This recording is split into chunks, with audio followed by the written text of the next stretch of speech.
The rainy season arrived with torrential downpours, causing floodwaters to rise. My roommate, Giudi's, who was spending her summer vacation back home, called to report that her house was submerged and urgently requested help. Her entire family, her parents, older brother, sister-in-law, and nephew, descended upon my home in Hai Than City, completely overwhelming my house. My study was taken over by her brother, Daekyang, and sister-in-law Zai. The storage room became a play area for her young nephew, Leo.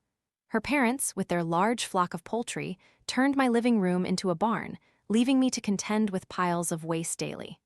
My hospitality, instead of being met with gratitude, resulted in me being relegated to the cramped, deprived attic. Then disaster struck. The flood completely cut off electricity and running water. Giudi's family, lacking drinking water, brazenly ordered me out to buy some. Not only that, but they also threw me out the window into the raging floodwaters without any support. Not even a lifebuoy was provided. I drifted helplessly in the water, struggling against death for a grueling full day, utterly exhausted, and finally I was swept away. I woke up. My phone displayed a severe rain warning. Giudi's messages popped up, but without a moment's hesitation, I blocked her number and deleted the messages. The disaster warnings and advice from netizens about stocking up on supplies made me realize the reality of my situation. My phone rang incessantly. I didn't answer, but the caller persisted, as if demanding I pick up.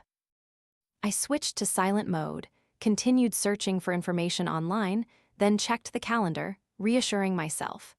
At this moment, I finally escaped the horrific drowning nightmare of my previous life, realizing I had been reborn. In my previous life, during the summer vacation, Giudi called, begging me to let her family stay. She spoke of their difficult circumstances, her parents' hardships, and her pleading words softened my heart, making me agree. Giudi thanked me profusely, assuring me they wouldn't inconvenience me. She said her family was easygoing and wouldn't cause any trouble. Although I found it a bit strange, I still agreed, even paying for their flight tickets myself. During that time, I was busy with preparations, completely forgetting that Giudi knew about my villa in Hai Than. Throughout my 4 years of university, I had never revealed this information to my roommates, especially not to her, as she was always struggling financially. Out of compassion, I often helped Giudi. Her difficult situation, with only 500 yuan for living expenses each month, made it impossible for me to ignore her. I frequently lent her my meal card and even shared imported snacks. Once, I bought a limited edition set of high-end cosmetics. Giudi's tearful eyes when she saw it moved me, and I immediately gave it to her. However, an unexpected incident occurred when I, suffering from a stomachache, borrowed a roll of toilet paper from her desk. Giudi harshly questioned me, even looking up purchase history on her phone to calculate the roll's value and demanded compensation. I silently transferred the money to her, completely ending our friendship. From then until the summer break, we didn't exchange a word. But her tearful pleas for help chipped away at my resolve, making me once again soften at her begging. I didn't think carefully before deciding to help her. With continuous flood warnings on the media, I couldn't be indifferent to her family's plight and was forced to open my home to them. However, my initial help quickly became unbearable. Not only were they ungrateful and unhelpful with chores, but they also turned my home into their own territory. Their sheer numbers and arrogant behavior, treating me like a servant, infuriated me. My house, once a safe haven, had become a place where I was treated abominably. The situation worsened when the flood hit. The entire city lost power and clean water. Even the reserved water in my house was brazenly used by Giudi's sister-in-law to wash her hair. The peak came when they forced me, in the middle of a storm, to go to the supermarket to buy drinking water. My resistance was met with cruel actions. They grabbed me and threw me out the window into the surging floodwaters. I, who couldn't swim, struggled in the polluted water, choking, while they watched from inside the house, mocking and insulting me with harsh words that wounded my dignity. That heartbreaking incident continued to haunt me even after being reborn. Those insulting words, those cruel actions, always resurfaced, making me shiver. Giudi's tearful, pleading messages for help only deepened my disgust. She used a fake apologetic tone and made excuses to contact me. However, my past leniency had been exploited. My excessive kindness had turned into her arrogance and condescension. I decided to end my relationship with Judy without hesitation. I blocked her, deleted all contact information, and even left class and school groups. All explanations and justifications became superfluous. The urgent task now was to prevent any possibility of her approaching me. This was a necessary decision to protect myself from further harm. Heavy rain poured down on Hai Than City, signaling an approaching flood season. Despite the rain, I drove to the wholesale agricultural market. Before leaving the car, I reported the situation to my parents, who were on vacation abroad, in case communication was interrupted due to signal loss. They were always concerned about the domestic situation and immediately transferred 100 million yuan to my account, instructing me to stay in my high-rise villa, stock up on food, and contact them regularly when there was a signal. Those instructions reminded me of my painful past, but in this life, I was determined not to repeat my mistakes. I put on my raincoat and entered the market. Initially, the vendor paid little attention to me, a young girl. However, when I listed the goods I needed to buy enough food for an entire year, he immediately became enthusiastic. My caution stemmed from the costly lesson of my previous life: a sudden death in a flood with no idea when help would arrive. The market owner promised to deliver the goods to my home that evening. Next, I went to an outdoor sports store run by a former soldier. I bought 3 inflatable boats, 2 rubber rafts, and many survival tools. Before I left, the owner gave me a sharpened military knife. I worried about the legality of the gift, but he reassured me, affirming it was legal for self-defense. Finally, I bought enough personal necessities for a year, along with many water storage containers. After checking the entire list to ensure nothing was missing, I felt relieved and returned home to await the delivery. Judy Zai saw me and immediately rushed over, grabbing my hand, her face full of reproach. "Charlotte, why didn't you answer your phone? Do you know I've been going crazy looking for you for 2 days? Hurry up and tidy the house, then give me the keys. I'm going out to pick up my parents, brother, sister-in-law, and nephew." I was stunned. The moment she grabbed my hand, I even forgot to resist. The image of me struggling in the floodwaters in my previous life flashed in my mind, and I immediately broke out in a cold sweat. Judy's hometown was in a remote mountainous area. It would take a day and a night to get from there to Hai Than. This meant she had set off right after calling me, but I had never told anyone in the dorm about my parents buying me a villa. How did she know where I lived? After the initial shock, I tremblingly asked Judy, "How did you get here?" Judy frowned and grumbled. "Isn't it because you wouldn't answer your phone that I had to wait at your apartment complex gate? My family arrived this morning. It kept raining, and there was no place to stay, so we had to rent a hotel, which cost over 200 yuan. You'll pay me back, right?" I was so angry I almost laughed at her presumptive words. I didn't owe her anything. Why should I pay for her family's expenses? Just as I was about to refuse, Judy's phone rang. After she answered, a loud voice boomed from the speaker. "Judy, have you found that roommate yet? Why are things so expensive in Hai Than? Your nephew wants to eat at a restaurant, and your parents just spent another 300 yuan. When you find that roommate, remember to ask her for more money." "Didn't you say she was foolish and had lots of money? Just tell her your troubles and get the money from her pocket." From the moment she answered, Judy nodded repeatedly, completely unaware that her cheap phone was leaking the entire conversation between them. I took the opportunity to pull my hand away from hers and coldly walked off. Judy shouted after me, telling me to slow down and wait for her. A brilliant idea suddenly struck me. Having been reborn, all I wanted was to live well and cherish this hard-won second chance at life. I hadn't even thought of seeking revenge on them, yet they were now pushing their luck, dancing before me without knowing their place. Hearing Judy and her parents' conversation, the corner of my mouth curved slightly. I am kind-hearted, but I am not foolish. My family had raised me as an heiress since childhood. Did they really think I was a soft persimmon to be squeezed by anyone? They were truly courting death. They must be tired of living. I smirked, shaking a bunch of keys to another villa in my hand. "Hurry up, Judy, I'll take you home." Watching Judy's silhouette disappear behind the complex gate, I immediately called the building manager, asking him to install more than 2 cameras in the adjacent villa. Every corner would have a camera, even the bathroom. The villa wasn't decorated yet, But of course, it still had electricity. Judy was simply ignorant. She'd believe whatever I told her. I leisurely made my way to a furniture store and bought 2 folding beds and a folding table. I gave the owner a red envelope, asking him to create a fake invoice for me. Finally, I went to a famous supermarket in the city that specialized in expired goods, buying a huge pile of excessively expensive, expired food amidst the owner's beaming smiles. After buying everything, I called a small truck to deliver it all home. Judy was waiting at the villa gate. Seeing the items I brought down, her face contorted. She pointed at a milk carton, 2 months past its expiration date, and asked in astonishment, "Why did you buy expired milk?" I replied matter-of-factly, "To save money, of course. Your nephew is growing up and needs to drink a carton of milk every day." She trembled with rage. "Even so, you can't buy expired goods." I feigned innocence, looking at her. "But every time I threw away expired snacks, you said city people were too finicky. In your hometown, expired food is still edible." My forceful reasoning left Judy speechless. Her finger trembled, pointing at me for a long time, unable to utter a word. She still didn't give up on probing. "You don't even have money for food. Didn't your parents give you any money?" I immediately burst into tears, sobbing. "That damned thief! My parents had just transferred money to me when my phone was stolen. All my accounts were wiped clean. After buying a new phone, I ran out of money. But I still didn't dare tell my parents my phone was stolen. I'm afraid they'll scold me."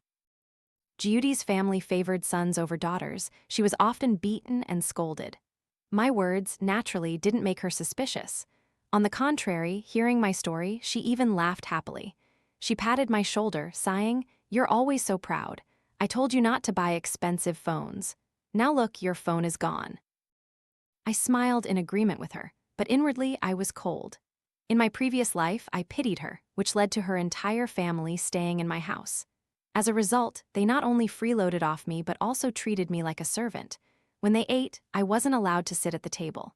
Only after they finished was I allowed to eat their leftovers. But their whole family was incredibly unhygienic. They never brushed their teeth at home, and their leftovers looked like dishwater. So I had to go to bed hungry and cry myself to sleep every night, only to endure their contempt the next day, as if I were the superfluous one in my own home. That feeling, I didn't want to experience it again in this life. The truck driver only carried goods, he didn't unload them. If I wanted him to unload, I'd have to pay extra. Hearing this, Judy's expression darkened even further. Without a word, she grabbed a folding bed and walked into the house. I followed with 2 large bags of daily necessities and food.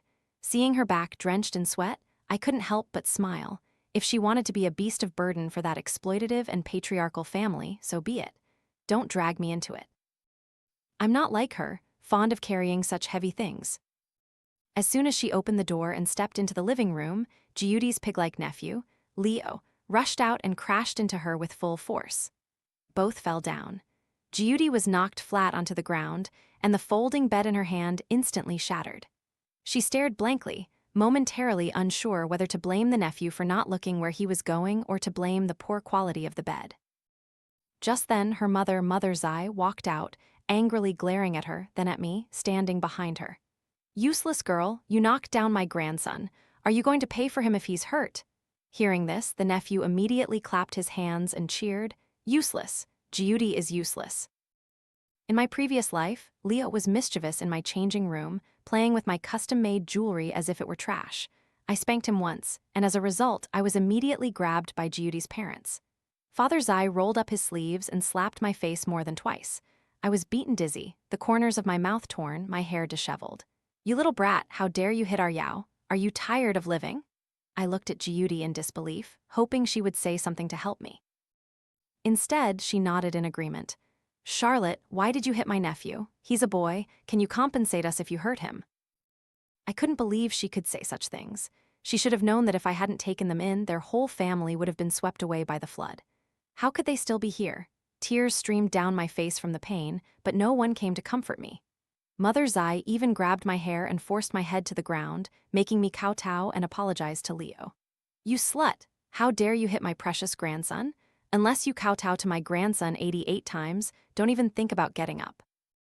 Judy's entire family stood before me, arms crossed, as if they would teach me a lesson I'd never forget if I didn't obey. Alone against her entire family, in that situation, I dared not cause a major conflict with them, so I gritted my teeth and endured the humiliation, silently kowtowing. By the last kowtow, my forehead was red and swollen, oozing a few drops of blood, and my face was covered in dust. Judy's sister-in-law saw this and burst out laughing, taunting, "The dogs in our village are cleaner than you.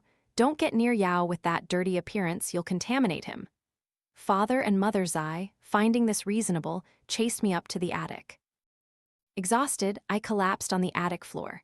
Mother Zai both scolded me for being weak and violently pinched my thigh. After she vented her anger and left, I tremblingly pulled up my shorts to see the flesh inside my thigh was completely bruised purple. In that moment, my heart was filled with hatred. I covered my mouth with both hands, sobbing. I no longer felt any pity for Judy Zai. Pitiful people always have hateful aspects. Even the others in the Zai family, I only wanted to drag them to hell. Having broken a folding bed, Judy trembled, trying to reassemble it, but to no avail. Father Zai stepped forward and gave Judy a thunderous slap, making her face swell. "Useless, you broke a good bed. If you can't fix it, don't even think about sleeping." Leo, seeing Judy being beat, clapped his hands and cheered, then ran over and kicked her twice more. "Beat the useless one to death, Judy is useless." He said this, but no one in the Zai family stepped forward to scold him. Instead, they smiled smugly, watching him pummel Judy. I huddled in a corner, saying nothing, unlike last time when I stood up for Judy and brought trouble upon myself. Judy looked at me with expectant eyes, but I turned my face away. A cruel glint flashed in her eyes as she pointed at me. "Charlotte, it's all your fault. If you hadn't bought such a low-quality bed, it wouldn't have broken just from a slight fall like that." As Father and Mother Zai's gaze shifted to me, I feigned distress, my eyes red-rimmed, and produced the fake invoice I had prepared.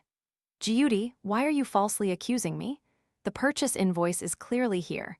I bought everything exactly as you instructed. In fact, the money you gave wasn't enough, and I even had to use my last 50 yuan. Father Zai sternly took the invoice, glanced at it, then slapped Judy across the face again. He didn't say anything, lit a cigarette, and smoked in gloomy silence by himself. Unable to blame me, Judy cried heartbrokenly, snot and tears streaming down her face, looking utterly miserable. In the past, I wouldn't have been able to resist my compassion and would have gone to comfort her, but now I merely looked at her coldly, my heart completely unmoved. In fact, I felt a slight urge to smile. After arranging all the daily necessities, Father Zai looked at the 2 remaining beds and quickly assigned one to me and Leo, and the other to Daekyang. The other women in the Zai family all nodded, not having any objections to his words.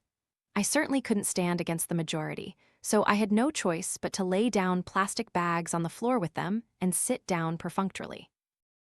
According to the timeline, the flood would occur tomorrow, and the water would rise to the foot of the mountain. I had to find a way to leave this family before that happened.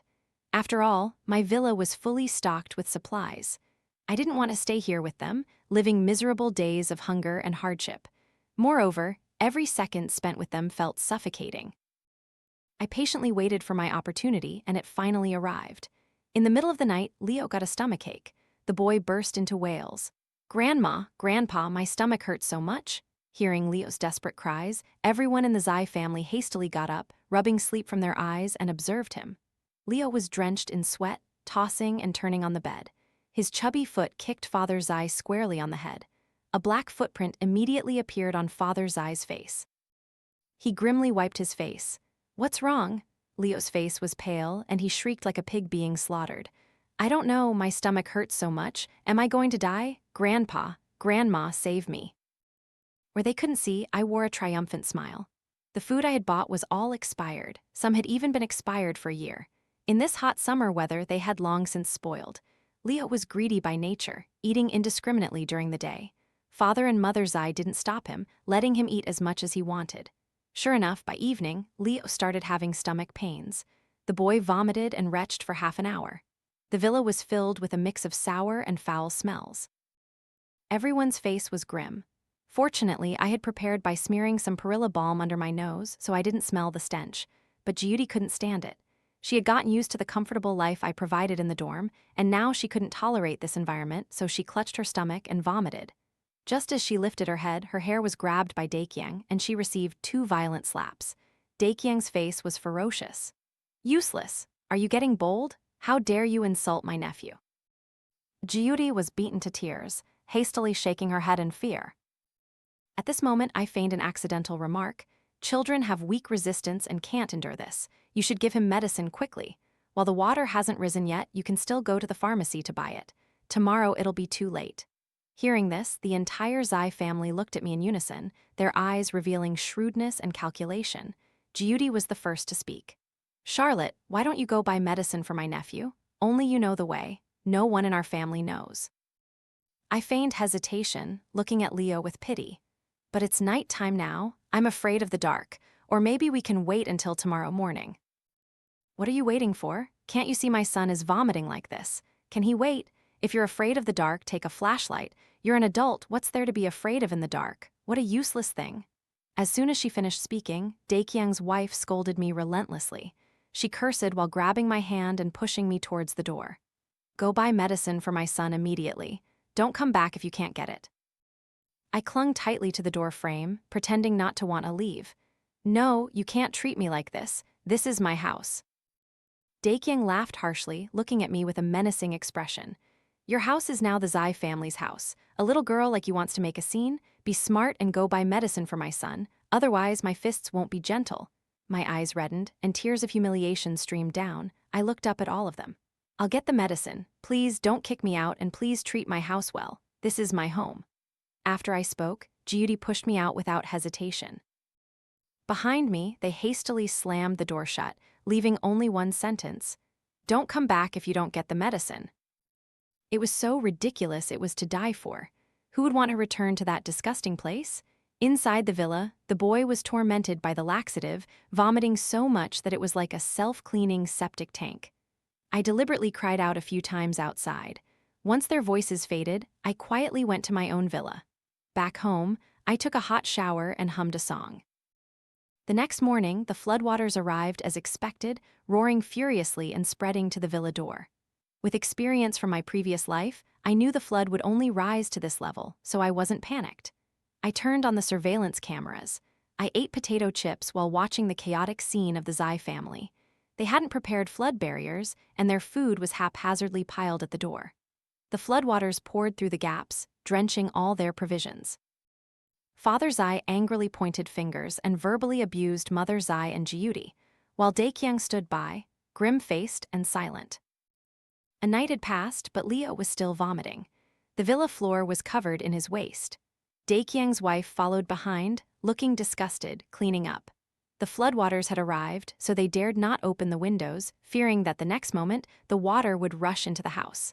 They could only endure the foul smell in the room. Jiyuri was the first to succumb, clutching her stomach and retching violently in a corner. With her opening the floodgates, Father and Mother Zai couldn't hold back either, but unlike Jiyuri, they weren't restrained and vomited all over the villa floor.